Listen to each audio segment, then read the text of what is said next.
नमस्कार विद्यार्थी मित्रांनो, अभिनव स्टडीजमध्ये आपलं पुन्हा एकदा स्वागत। आजच्या भागामध्ये आपण पाहणार आहोत भौतिकशास्त्र या विषयावर नेहमी विचारले जाणारे महत्त्वपूर्ण प्रश्न। तर चला सुरुवात करूया। पहिला प्रश्न आहे, पृथ्वीचे वयोमान कोणत्या पद्धतीने मापन केले जाते? पर्याय ए युरेनियम मापन पद्धती, बी कार्बन मापन पद्धती, सी रेडियम मापन पद्धती आणि डी पृथ्वीच्या गाभावरून। बरोबर उत्तर आहे पर्याय ए युरेनियम मापन पद्धतीने पृथ्वीचे वयोमान निश्चित केले जाते। प्रश्न क्रमांक 2 आहे, विद्युत शक्ती डॅश डॅश मध्ये मोजतात? A ampere, B coulomb, C watt आणि डी व्होल्ट। बरोबर उत्तर आहे पर्याय सी वॅट। विद्युत शक्ती ही वॅट या एककामध्ये मोजतात। प्रश्न क्रमांक 3, ध्वनीचे वहन खालीलपैकी कोणत्या माध्यमातून होणार नाही? ए धातू, बी पाणी, सी हवा आणि डी निर्वात पोकळी। बरोबर उत्तर आहे पर्याय डी निर्वात पोकळी। मित्रांनो, ध्वनी म्हणजे साऊंडच्या वहनाकरता कोणत्या तरी माध्यमाची आवश्यकता असते। उदाहरणार्थ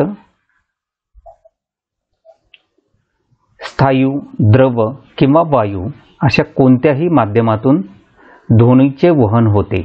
मात्र एखाद्या ठिकाणी जर कोणतेही माध्यम नसेल तर अशा ठिकाणाहून ध्वनीचे वहन हे होणार नाही।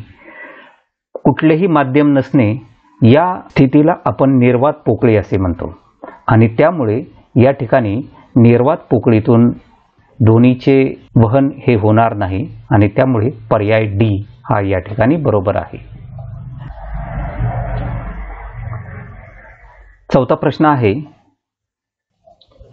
ENT स्पेशालिस्ट डॉक्टर कोणत्या प्रकारचा आरशाचा उपयोग करतात? ए अंतर्वक्र आरसा, बी बहिर्वक्र आरसा, सी अंतर्वक्र भिंग आणि डी बहिर्वक्र भिंग। बरोबर उत्तर आहे पर्याय ए अंतर्वक्र आरसा। तर मित्रांनो, ENT स्पेशालिस्ट डॉक्टर हा ENT म्हणजे इयर, नोज आणि थ्रोट याला ENT, इयर म्हणजे कान, नोज म्हणजे नाक आणि थ्रोट म्हणजे घसा। तर आपल्याला माहिती आहे नाक, कान, घसा तज्ञ असलेले डॉक्टर जे आहेत ते अंतर्वक्र आरशाचा उपयोग ही प्रतिमा मोठ्या स्वरूपामध्ये पाहण्यासाठी उपयोग करतात। अंतर्वक्र आरशामध्ये कुठल्याही वस्तूची प्रतिमा ही मोठ्या आकारामध्ये दिसते। मित्रांनो, या ठिकाणी या प्रश्नामध्ये आरशासंबंधीची माहिती विचारलेली आहे, त्यामुळे ENT स्पेशालिस्ट डॉक्टर ही मोठ्या आकाराची प्रतिमा पाहण्यासाठी अंतर्वक्र आरशाचा उपयोग करतात। आणि भिंगासंबंधीचा जर प्रश्न विचारला असता तर या ठिकाणी मोठ्या आकाराने प्रतिमा वाढवण्यासाठी किंवा भिंगाचा जर आपण विचार केला तर ENT स्पेशालिस्ट डॉक्टर हे बहिर्वक्र स्वरूपाचे भिंगाचा वापर करतात। कारण बहिर्वक्र भिंगामधून जर आपण एखाद्या वस्तूची प्रतिमा पाहिली तर त्या वस्तूच्या मूळ आकारापेक्षा जास्त मोठ्या आकाराच्या स्वरूपामध्ये त्या वस्तूची प्रतिमा दिसते आणि त्यामुळेच ENT स्पेशालिस्ट डॉक्टर हे अंतर्वक्र स्वरूपाचा आरसा वापरतात आणि बहिर्वक्र स्वरूपाचे भिंग वापरतात। या प्रश्नामध्ये आरशासंबंधीची माहिती विचारलेली आहे, त्यामुळे या ठिकाणी पर्याय ए हा बरोबर असेल।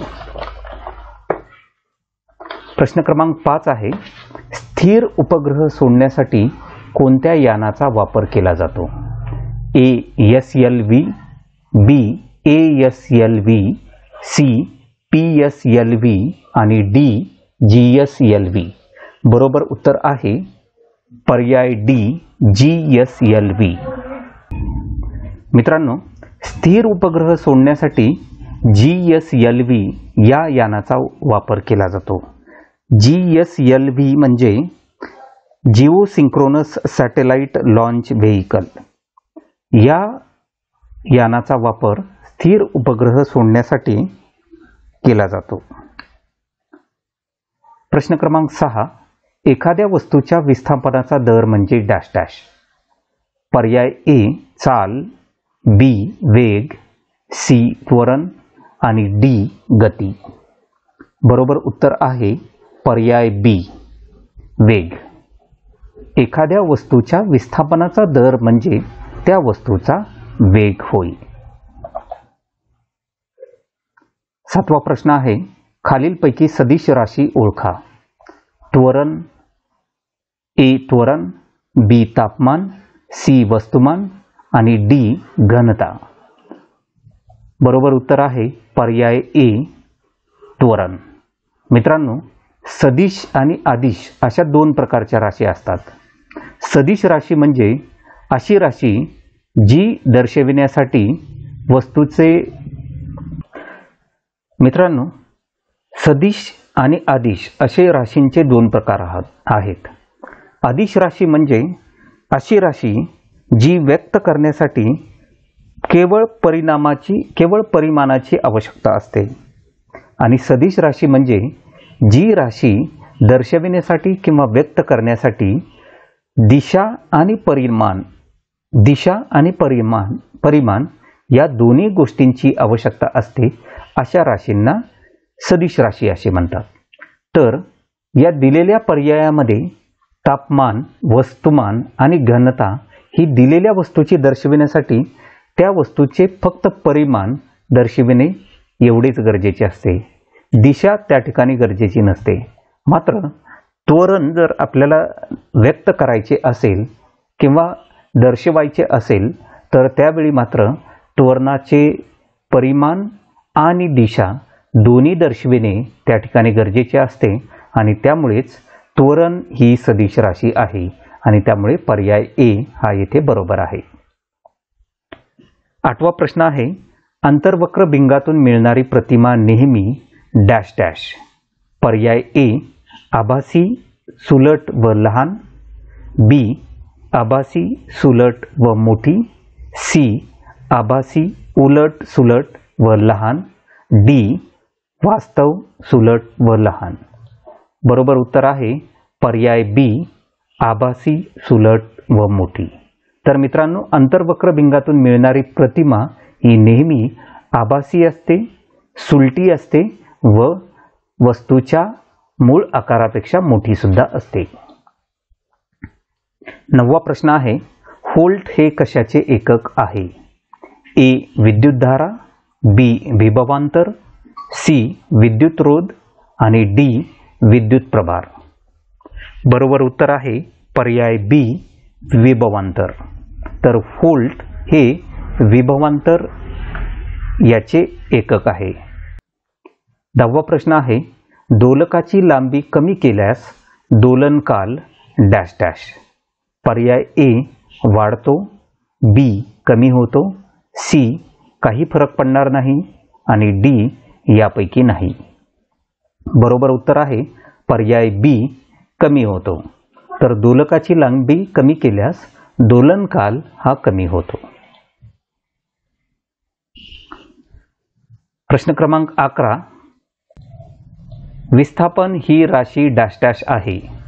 ए अदिश, बी सदिश, सी अदिश व सदिश आणि डी यापैकी नाही. बरोबर उत्तर आहे पर्याय बी सदिश. तर विस्थापन ही सदिश राशी आहे. विस्थापन दर्शविण्यासाठी विस्थापनाचे परिमाण आणि दिशा दोन्हीची आवश्यकता असते आणि त्यामुळे ही सदिश राशी आहे. 12वा प्रश्न आहे, डॅश डॅशमुळे आम्लवर्षा होते. आम्लवर्षा म्हणजे ॲसिड रेन. पर्याय A carbon dioxide, B carbon monoxide, C nitrous oxide व सल्फर डायऑक्साईड आणि डी ओझोन व कार्बन. बरोबर उत्तर आहे पर्याय सी नायट्रस ऑक्साईड व सल्फर डायऑक्साईड यामुळे ॲसिड रेन किंवा आम्लवर्षा होते. 13वा प्रश्न आहे, समुद्राची खोली मोजण्यासाठी वापरत येणाऱ्या तरंगलहरी डॅश डॅश. ए अल्ट्राव्हायलेट, बी इन्फ्रारेड, सी अल्ट्रासोनिक आणि डी व्हिजिबल. तर बरोबर उत्तर आहे पर्याय सी. समुद्राची खोली मोजण्यासाठी वापरण्यात येणाऱ्या तरंगलहरी या अल्ट्रासोनिक असतात. 14वा प्रश्न आहे, शक्तीचे मूल्य बरोबर बल अधिक वेग. पर्याय बी बल गुणिले वेग, सी वेग भागिले बल आणि डी बल वजा वेग. बरोबर उत्तर आहे पर्याय बी. तर शक्तीचे मूल्य बरोबर बल आणि वेग यांचा गुणाकार. प्रश्न क्रमांक 15 आहे, पाण्यात क्षार मिसळल्याने त्याचा उत्कलनांक डॅश डॅश.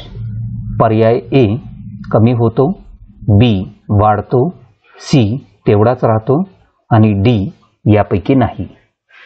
बरोबर उत्तर आहे पर्याय बी. तर मित्रांनो, पाण्यात क्षार मिसळल्याने त्याचा उत्कलनांक म्हणजे त्याचा बॉइलिंग पॉइंट म्हणजे पाणी ज्या तापमानाला उकळायला लागते तो तापमान हा वाढतो. 16वा प्रश्न आहे, गतिमान वस्तूची गती 4 पट केली तर त्या वस्तूची गतिज ऊर्जा किती पट होईल? ए 4 पट, बी 16 पट, सी 18 पट आणि डी 12 पट. बरोबर उत्तर आहे पर्याय बी 16 पट. तर मित्रांनो, गतिज ऊर्जा ज्याला इंग्रजीमध्ये आपण कायनेटिक एनर्जी असे म्हणतो.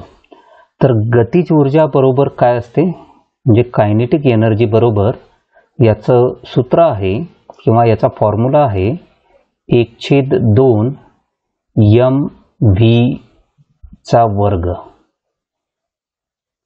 या ठिकाणी m म्हणजे त्या वस्तूचे वस्तुमान आणि v म्हणजे त्या वस्तूची गती.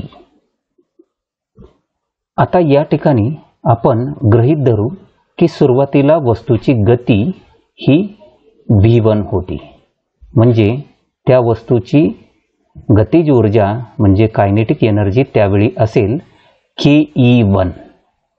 म्हणजे त्यावेळची कायनेटिक एनर्जी किती असेल तर 1/2 mv². आता त्यानंतर वस्तूची गती ही 4 पट केली, म्हणजे या ठिकाणी आता वस्तूची गती झालेली आहे v2 आणि v2 हे किती आहे तर v1च्या 4 पट आहे, म्हणजे v2 = 4v1.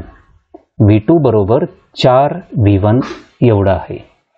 आता वस्तूची गती 4 पट वाढवल्यामुळे वस्तूची गतिज ऊर्जा किती होईल तर ke2 बरोबर 1/2 mv², v2चा वर्ग. आता या ठिकाणी आपण v2 ची किंमत ही जी इथं मिळवलेली आहे 4v1 ही या ठिकाणी टाकूया, म्हणजे या ठिकाणी येईल 1/2 m4v1² आणि 4v1² ह्याचं एक्सपान्शन करू, म्हणजे या ठिकाणी मिळेल 1/2 4चा वर्ग 16 म्हणजे 16 mv1².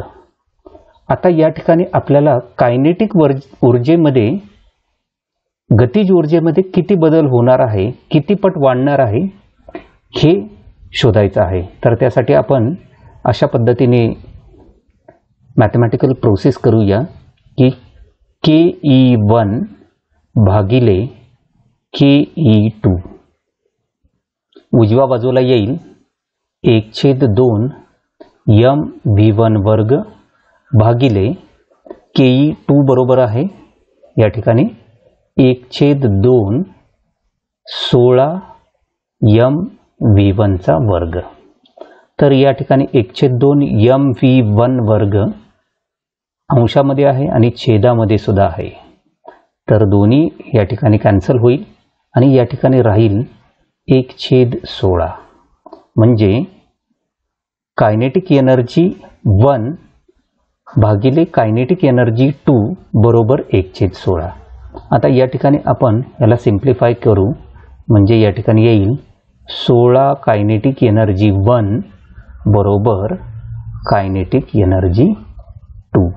म्हणजे वस्तूची गती 4 पटीने वाढवल्यानंतर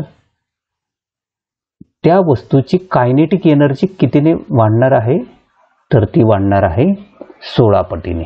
या ठिकाणी आपल्याला ह्या शेवटी जे आपल्याला मिळालेलं आहे त्यावरून सिद्ध होत आहे की वस्तूची गती 4 पटीने वाढवली की त्या वस्तूची कायनेटिक एनर्जी म्हणजे गतीची ऊर्जा ही 16 पटीने वाढेल आणि त्यामुळे पर्याय बी हा या ठिकाणी बरोबर आहे. जाऊया पुढच्या प्रश्नाकडे. प्रश्न क्रमांक 17 आहे, पदार्थाच्या विलय बिंदूवर कशाचा परिणाम होतो? ए दाब, बी आकारमान, सी तापमान आणि डी वरीलपैकी सर्व. बरोबर उत्तर आहे पर्याय ए दाब. पदार्थाच्या विलय बिंदूवर दाबाचा म्हणजे प्रेशरचा परिणाम होतो. प्रश्न क्रमांक 18 आहे, न्यूटन हे कशाचे एकक आहे? ए जोर, बी भ्रमण, सी शक्ती आणि डी चाल. बरोबर उत्तर आहे पर्याय ए जोर. म्हणजे मित्रांनो जोर हा शब्द बलासाठी या ठिकाणी वापरलेला आहे. बल आणि जोर दोन्ही एकाच अर्थाने, तर या ठिकाणी बल हा सुद्धा पर्याय इथे असू शकतो. तर बलाचे एकक हे न्यूटन आहे किंवा या ठिकाणी जोर हा जो शब्द आलेला आहे याचे एकक म्हणजे न्यूटन असेल. 19वा प्रश्न आहे, वाहकात तयार होणारा उष्मा डॅश डॅशवर अवलंबून असतो. ए विद्युतधारेच्या वर्गावर, बी वाहकाच्या रोधावर, सी विद्युतधारा वाहून जाण्याच्या कालावधीवर आणि डी आय वर्ग आर टी. म्हणजे हा गुणाकार आहे विद्युतधारेच्या वर्गाचा, विद्युत रोधाचा आणि विद्युतधारा वाहून जाण्याच्या कालावधीचा. बरोबर उत्तर आहे पर्याय ए विद्युतधारेच्या वर्गावर. तर वाहकात तयार होणारा जो उष्मा आहे म्हणजे उष्णता आहे ही विद्युतधारेच्या वर्गावर अवलंबून असते. 20वा प्रश्न आहे, विद्युत इस्त्रीचे कार्य डॅश डॅश यावर आधारित आहे. ए ओहमचा नियम, बी कुलोम्बचा नियम, सी जूलचा नियम आणि डी उजव्या हाताचा नियम. बरोबर उत्तर आहे पर्याय डी उजव्या हाताचा नियम. तर विद्युत इस्त्रीचे कार्य हे उजव्या हाताच्या नियमावर आधारित आहे. 21वा प्रश्न आहे, विद्युत इस्त्रीमधील रोधक वेस्टन डॅश डॅशचे बनलेले असते. ए लाकूड, बी रबर, सी अभ्रक आणि डी प्लास्टिक. बरोबर उत्तर आहे पर्याय सी अभ्रक. विद्युत इस्त्रीमधील रोधक वेस्टन हे अभ्रकाचे बनलेले असते.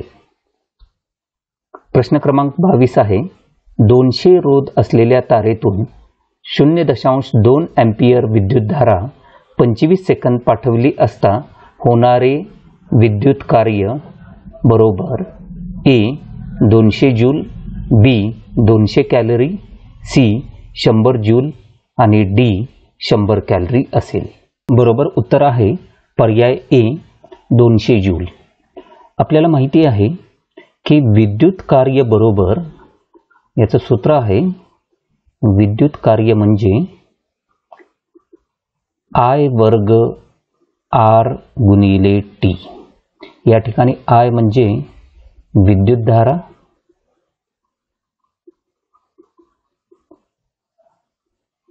आर म्हणजे विद्युत रोध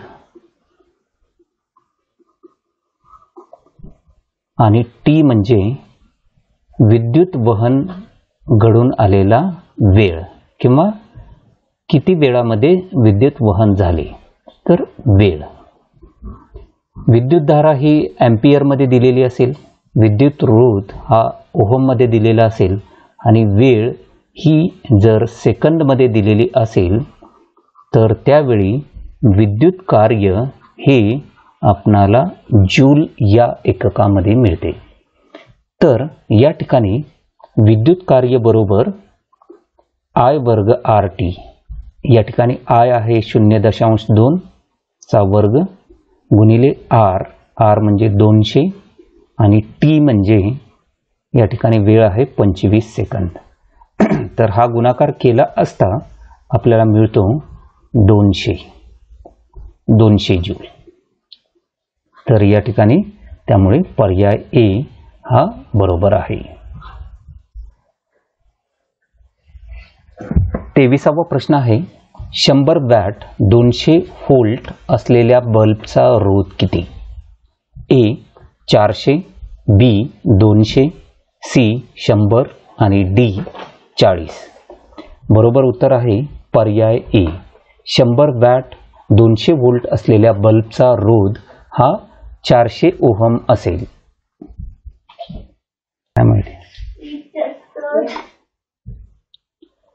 प्रश्न क्रमांक 24 आहे विद्युत ऊर्जा व चुंबकीय ऊर्जा यामधील संबंध सर्वप्रथम डॅश डॅशने शोधून काढला. A joule, B ohm, C Oersted आणि D फ्लेमिंग. बरोबर उत्तर आहे पर्याय C ओरेस्टेड. विद्युत ऊर्जा व चुंबकीय ऊर्जा यामधील संबंध सर्वप्रथम ओरेस्टेड या शास्त्रज्ञाने शोधून काढला. प्रश्न क्रमांक 25 आहे वर्तुळाकार तारेमुळे केंद्रबिंदूवर तयार होणारे चुंबकीय क्षेत्र डॅश डॅशच्या समानुपाती असते. पर्याय A वलयाच्या त्रिज्येच्या, B त्यातून जाणाऱ्या विद्युतधारेच्या परिमाणाच्या आणि C तारेच्या रोधाच्या आणि D तारेतून विद्युतधारा जाण्याच्या कालावधीच्या. बरोबर उत्तर आहे पर्याय B त्यातून जाणाऱ्या विद्युतधारेच्या परिमाणाच्या. वर्तुळाकार तारेमुळे केंद्रबिंदूवर तयार होणारे चुंबकीय क्षेत्र हे त्यातून जाणाऱ्या विद्युतधारेच्या परिमाणाच्या समानुपाती असते. 26वा प्रश्न आहे अनेक गोलाकार वेड्याचे कुंडल गुंडाळून तयार होणाऱ्या चितीस डॅश डॅश म्हणतात. A टोरॉइड, B नालकुंडल, C वाहक आणि D रोधक. बरोबर उत्तर आहे पर्याय B नालकुंडल. अनेक गोलाकार वेड्याचे कुंडल गुंडाळून तयार होणाऱ्या चितीस नालकुंडल असे म्हणतात. प्रश्न क्रमांक 27 आहे दूरध्वनी कर्णश्रवणीचे कार्य विद्युतधारेच्या डॅश डॅश परिमाणावर चालते. A चुंबकीय, B औष्मिक, C रासायनिक आणि D प्रकाशकीय. बरोबर उत्तर आहे पर्याय A. तर दूरध्वनी कर्णश्रवणीचे कार्य हे विद्युतधारेच्या चुंबकीय या परिमाणावर चालते. 28वा प्रश्न आहे ऊर्जा म्हणजे कार्य करण्यासाठी साठवलेली क्षमता, निर्माण करता येते व नष्ट पण करता येते, एका प्रकारापासून दुसऱ्या प्रकारात रूपांतरित करता येत नाही, फक्त यांत्रिक स्वरूपात असते. बरोबर उत्तर आहे पर्याय A. तर ऊर्जा म्हणजे कार्य करण्यासाठी साठवलेली क्षमता. 29वा प्रश्न आहे SI प्रणालीत ऊर्जेचे एकक डॅश डॅश आहे. A अर्ग, B न्यूटन, C जूल आणि D किलोवॅट पर आवर. बरोबर उत्तर आहे पर्याय C. तर SI प्रणालीत ऊर्जेचे एकक हे जूल आहे. प्रश्न क्रमांक 30 आहे हे स्थितीज ऊर्जेचे उदाहरण आहे. A वाहते पाणी, B समुद्रातील पाणी, C धरणातील पाणी आणि D टेकडीच्या पायथ्याशी असणारे दगड. बरोबर उत्तर आहे पर्याय C धरणातील पाणी. मित्रांनो, स्थितीज ऊर्जा म्हणजे एखादी वस्तू जर समुद्र सपाटीपासून काही उंचीवरती ठेवलेली असेल तर त्या वस्तूमध्ये जी ऊर्जा साठलेली असते त्या ऊर्जेला स्थितीज ऊर्जा असे म्हणतात. तर धरणातील पाणी हे एका समुद्र सपाटीपासून काही ठराविक उंचीवरती साठवून ठेवलेले असते. ते पाणी त्या ठिकाणी स्थिर असते आणि त्यामुळे त्याच्यामध्ये जी ऊर्जा साठवलेली असते ती ऊर्जा म्हणजे स्थितीज ऊर्जा असते. प्रश्न क्रमांक 31 आहे, डॅश डॅश यामध्ये गतिज ऊर्जा आहे. ए वाहते पाणी, बी समुद्रातील पाणी, सी धरणातील पाणी आणि डी टेकडीच्या पायथ्याशी असणारे दगड. बरोबर उत्तर आहे पर्याय ए वाहते पाणी. तर मित्रांनो, वाहते पाणी म्हणजे पाण्याला गती प्राप्त झालेली असते आणि या गतीमुळे जी पाण्यामध्ये ऊर्जा निर्माण झालेली असते ती ऊर्जा म्हणजे गतिज ऊर्जा असते आणि त्यामुळे पर्याय ए हा या ठिकाणी बरोबर आहे. 32वा प्रश्न आहे, काही उंचीवर अलगद सोडलेल्या वस्तूसाठी डॅश डॅश पर्याय ए ती जमिनीवर पोहोचेल तेव्हा तिची स्थितीज ऊर्जा कमाल असेल. बी तिच्या स्थितीज ऊर्जेतील बदल आणि तिच्या गतिज ऊर्जेतील बदल यांची बेरीज 0 असेल. सी तिची गतिज ऊर्जा कमी कमी होत जाईल आणि डी ती वस्तू जमिनीवर पोहोचेपर्यंत तिची यांत्रिक ऊर्जा वाढत राहील. बरोबर उत्तर आहे पर्याय बी. काही उंचीवर अलगद सोडलेल्या वस्तूसाठी तिच्या स्थितीज ऊर्जेतील बदल तिच्या गतिज ऊर्जेतील बदल यांची बेरीज 0 असेल.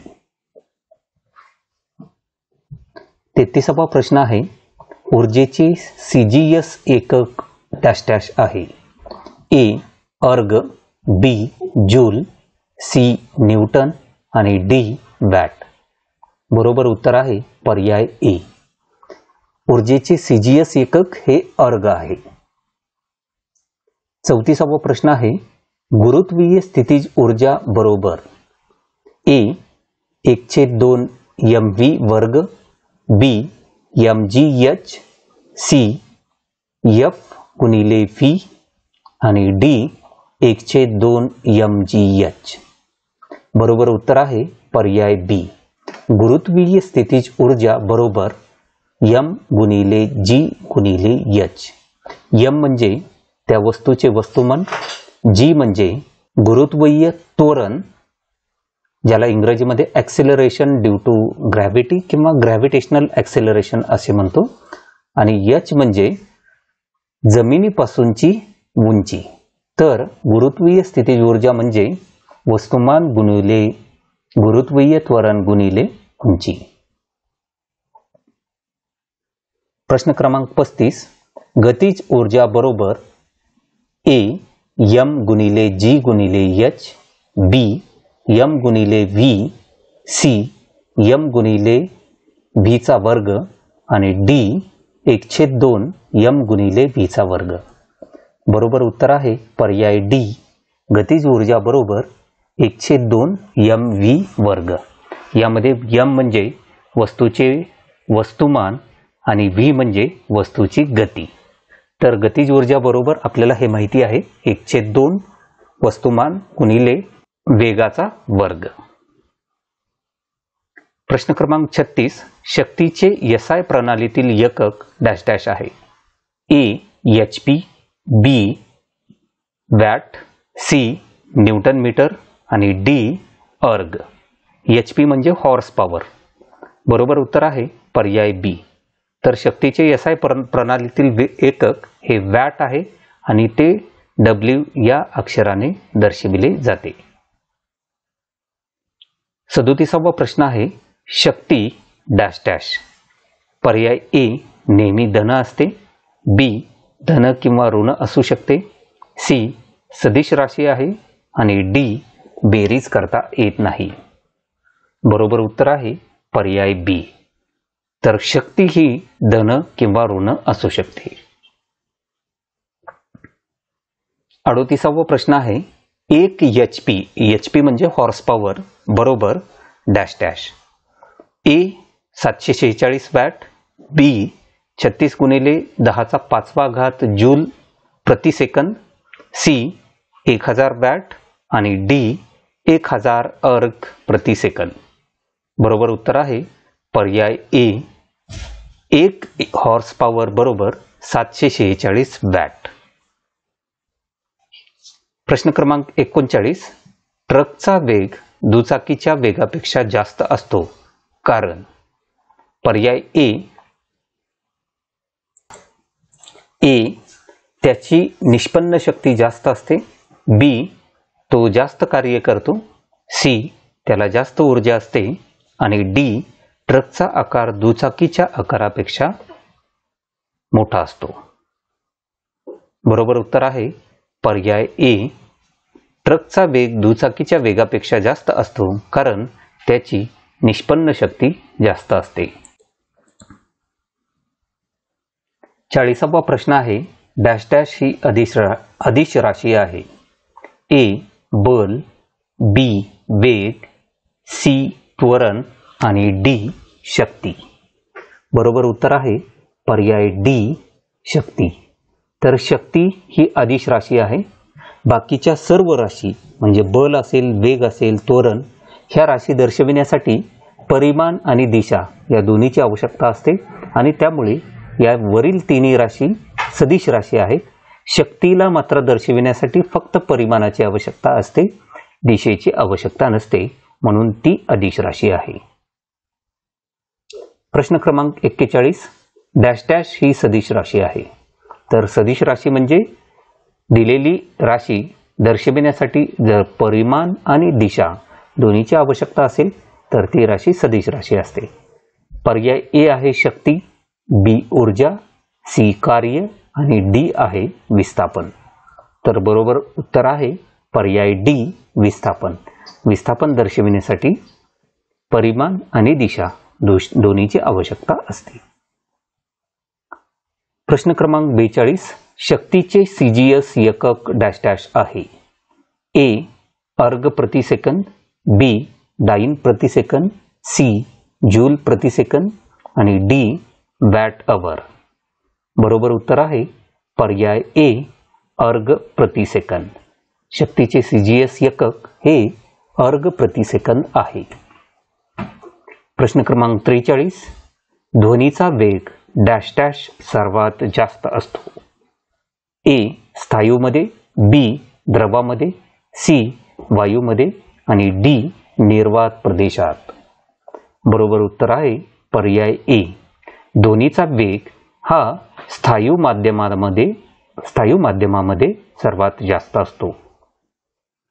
प्रश्न क्रमांक 44, ध्वनी उद्गमापासून निघालेल्या ध्वनीचे प्रतिध्वनी रूपांतर होऊन तो प्रतिध्वनी ऐकू येण्यासाठी किमान वेळ डॅश डॅश लागतो.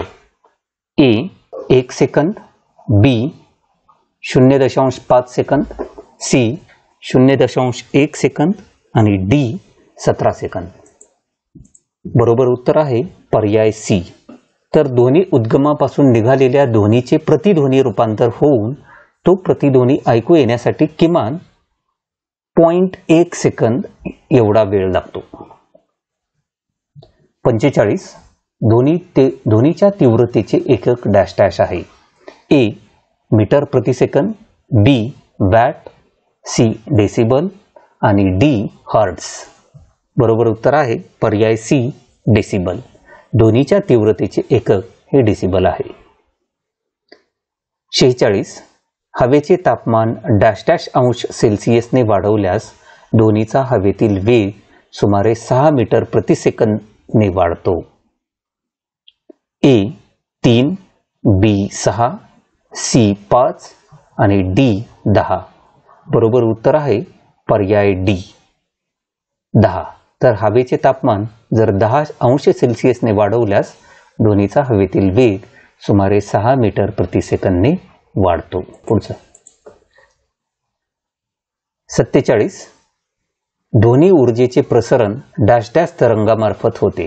ए अणु, बी विद्युत चुंबकीय, सी अवतरंग आणि डी प्रकाश विद्युतीय. बरोबर उत्तर आहे पर्याय ए अणू. तर दोन्ही ऊर्जेचे प्रसारण अणु तरंगामार्फत होते. 48. थंड प्रदेशातील जलचर प्राणी व वनस्पती डॅश डॅश यामुळे सुरक्षित राहतात. ए. आर्द्रता, बी. दवबिंदू, सी. विशिष्ट उष्माधारकता आणि डी. पाण्याचे असंगत आचरण. बरोबर उत्तर आहे पर्याय डी.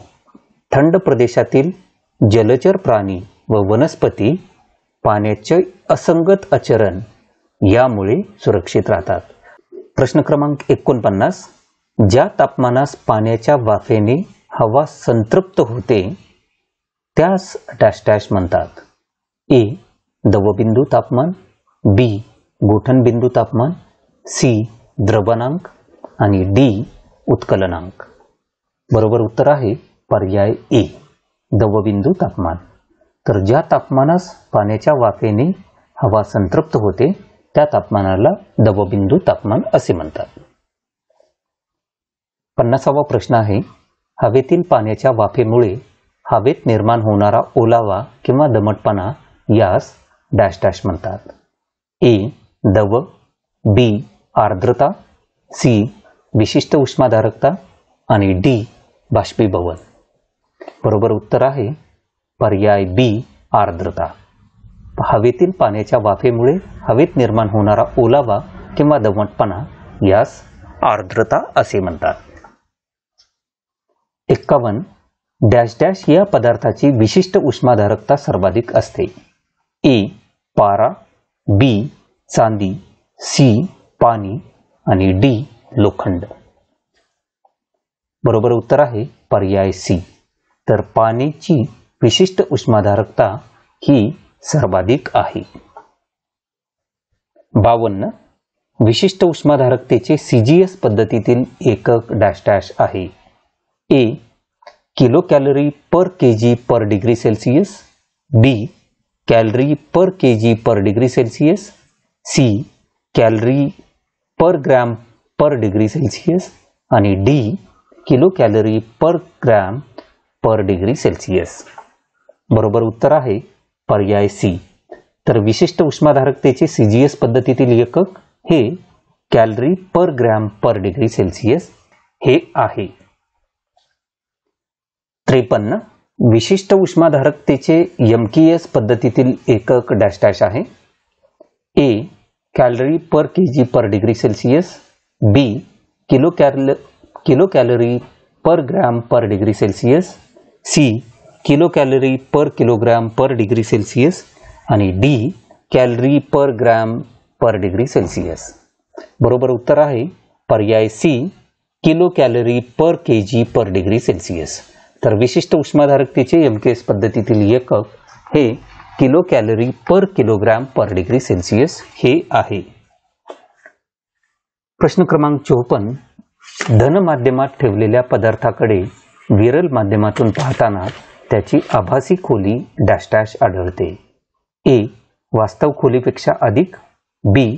वास्तव खोलीपेक्षा कमी, सी. वास्तव खोली एवढी आणि डी. वास्तव खोलीच्या दुप्पट. बरोबर उत्तर आहे पर्याय बी. वास्तव खोलीपेक्षा कमी. 55. प्रकाश किरण प्रिझम मधून गेला असता अपवर्तनी किरणाचे विचलन किमान होण्यासाठी डॅश डॅश पाहिजे. ए. अपातन कोन निर्गत कोनापेक्षा मोठा असला पाहिजे, बी. अपातन कोन निर्गत कोनापेक्षा लहान असला, सी. अपातन कोन आणि निर्गत कोन समान असले पाहिजेत आणि डी. अपातन कोन अपरिवर्तन कोन समान असले पाहिजेत. बरोबर उत्तर आहे पर्याय सी. अपातन कोन आणि निर्गत कोन समान असले पाहिजे. 56. एका भिंगावर प्रकाश किरण पडला असता त्याचे विचलन होत नाही म्हणून अपाती किरण डॅश डॅशवर पडला असला पाहिजे. ए. वक्रता केंद्र, बी. प्रकाशीय केंद्र, सी. द्वितीय नाभी केंद्र आणि डी. प्रकाशीय अक्षावर 2F. F म्हणजे फोकल डिस्टन्स. तर 2F बिंदूपाशी. बरोबर उत्तर आहे पर्याय बी. प्रकाशीय केंद्र. प्रश्न क्रमांक 57, अंतर्वक्र भिंगामुळे मिळणारी प्रतिमा डॅश डॅश. ए नेहमी आभासी आणि सुलटी असते. बी नेहमी वास्तव आणि उलटी असते. सी पदार्थ प्रकाशीय केंद्र आणि मुख्य नाभी यांच्या दरम्यान ठेवला असता आभासी मिळते. आणि डी पदार्थ मुख्य नाभीच्या पलीकडे ठेवला असता आभासी मिळते. बरोबर उत्तर आहे पर्याय ए, नेहमी आभासी आणि सुलटी असते. अंतर्वक्र भिंगामुळे मिळणारी प्रतिमा ही नेहमी आभासी आणि सुलटी असते. प्रश्न क्रमांक 58, बहिर्वक्र भिंगाच्या समोर पदार्थ ठेवला असता त्याची आभासी प्रतिमा मिळते, म्हणून तो पदार्थ डॅश डॅश ठेवला असला पाहिजे. ए अनंत अंतरावर. बी F1 आणि प्रकाशीय मध्य म्हणजे O यांच्या दरम्यान. सी 2 F1 वर आणि डी F1 वर. बरोबर उत्तर आहे पर्याय बी. तर तो पदार्थ F1 आणि प्रकाशीय मध्य यांच्या दरम्यान ठेवला असला पाहिजे. 59, बहिर्वक्र भिंगाच्या साहाय्याने पदार्था एवढी वास्तव प्रतिमा मिळवण्यासाठी पदार्थ डॅश डॅश. ए भिंगापासून अनंत अंतरावर ठेवावा. बी भिंगाच्या नाभी पलीकडे ठेवावा. सी भिंग व नाभी यांच्यामध्ये ठेवावा. आणि डी 2F1 वर ठेवावा. बरोबर उत्तर आहे पर्याय डी, पदार्थ हा 2F1 वर ठेवावा.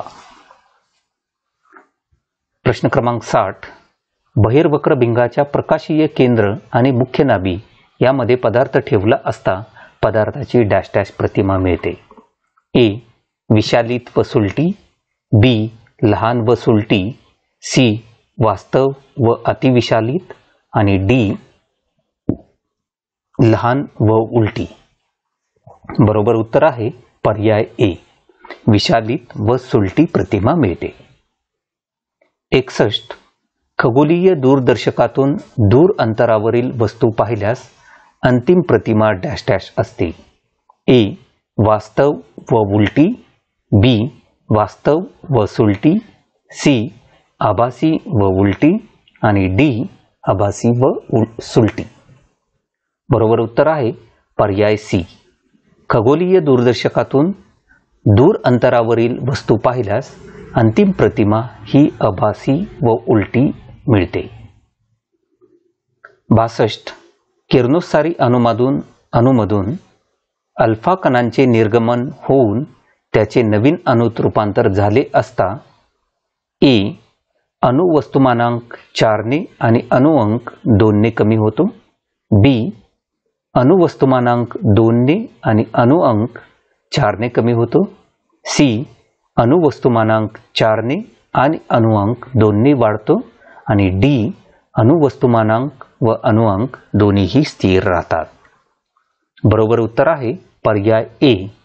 तर किरणोत्सारी अणूमधून अल्फा कणांचे निर्गमन होऊन त्याचे नवीन अणूत रूपांतर झाले असता अणुवस्तुमानांक हा 4 ने आणि अणुअंक 2 ने कमी होतो.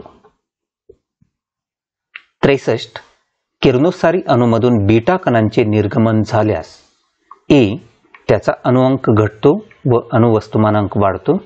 बी त्याचा अणुवस्तुमानांक वाढतो व अणुअंक स्थिर राहतो. सी त्याचे अणुवस्तुमानांक व अणुअंक स्थिर राहतात. आणि डी त्याचे अणुवस्तुमानांक व अणुअंक दोघांमध्ये घट होते. बरोबर उत्तर आहे पर्याय बी. तर किरणोत्सारी अणूमधून बीटा कणांचे निर्गमन झाल्यास त्याचा अणुवस्तुमानांक वाढतो व अणुअंक हा स्थिर राहतो. प्रश्न क्रमांक 64, चुंबकीय क्षेत्रामुळे विचलन घडून येत नाही. डॅश डॅश चुंबकीय क्षेत्रामुळे विचलन घडून येत नाही. ए अल्फा कणांचे. बी बीटा कणांचे. सी कॅथोड किरणांचे. आणि डी गॅमा किरणांचे. बरोबर उत्तर आहे पर्याय डी. तर गॅमा किरणांच्या चुंबकीय क्षेत्रामुळे विचलन घडून येत नाही. 65, डॅश डॅश विद्युत क्षेत्रामुळे विचलन घडवून येत नाही. ए क्ष किरणांचे. बी कॅथोड किरणांचे, सी अल्फा किरणांचे आणि डी बीटा किरणांचे. बरोबर उत्तर आहे पर्याय ए. क्ष किरणांचे विद्युत क्षेत्रामुळे विचलन घडून येत नाही. प्रश्न क्रमांक 66. कॅथोड किरण हे डॅश डॅश कण किंवा तरंग होत. ए ऋण विद्युत प्रभारित, बी धनविद्युत प्रभारित, सी विद्युत प्रभार रहित आणि डी कण नसून विद्युत तरंग होत. बरोबर उत्तर आहे पर्याय ए. कॅथोड किरण हे ऋण विद्युत प्रभारित कण किंवा तरंग आहेत. प्रश्न क्रमांक 67. क्ष किरण म्हणजे डॅश डॅश कण किंवा तरंग होत. ए ऋण प्रभारित, बी धन प्रभारित, सी प्रभार रहित आणि डी विद्युत चुंबकीय लहरी. बरोबर उत्तर आहे पर्याय डी विद्युत चुंबकीय लहरी. क्ष किरण म्हणजे एक्स रेज हे विद्युत चुंबकीय लहरी आहेत. प्रश्न क्रमांक 68. जड केंद्रकाचे हलक्या केंद्रकात रूपांतर होत असताना ऊर्जा निर्माण होते या अभिक्रियेस डॅश डॅश असे म्हणतात. ए केंद्रकीय सम्मिलन, बी संयोग अभिक्रिया, सी रासायनिक प्रक्रिया आणि डी केंद्रीय विखंडन. बरोबर उत्तर आहे पर्याय डी. तर जड केंद्रकाचे हलक्या केंद्रकामध्ये रूपांतर होत असताना जी ऊर्जा निर्माण होते या सर्व अभिक्रियेस केंद्रकीय विखंडन असे म्हणतात. प्रश्न क्रमांक 69. केंद्रीय विखंडन किंवा सममिलन यात डॅश डॅश ऊर्जा तयार होते. ए रासायनिक प्रक्रियेमुळे, बी अधिकारकाच्या गतिज ऊर्जेचे रूपांतरामुळे, सी वस्तुमानाच्या ऊर्जेत रूपांतरामुळे आणि डी गुरुत्वाकर्षण ऊर्जेच्या रूपांतरामुळे. बरोबर उत्तर आहे पर्याय सी वस्तुमानाच्या ऊर्जेत रूपांतरामुळे. आणि प्रश्न क्रमांक 70 आहे. किरणोत्सारी समस्थानिके म्हणजे डॅश डॅश.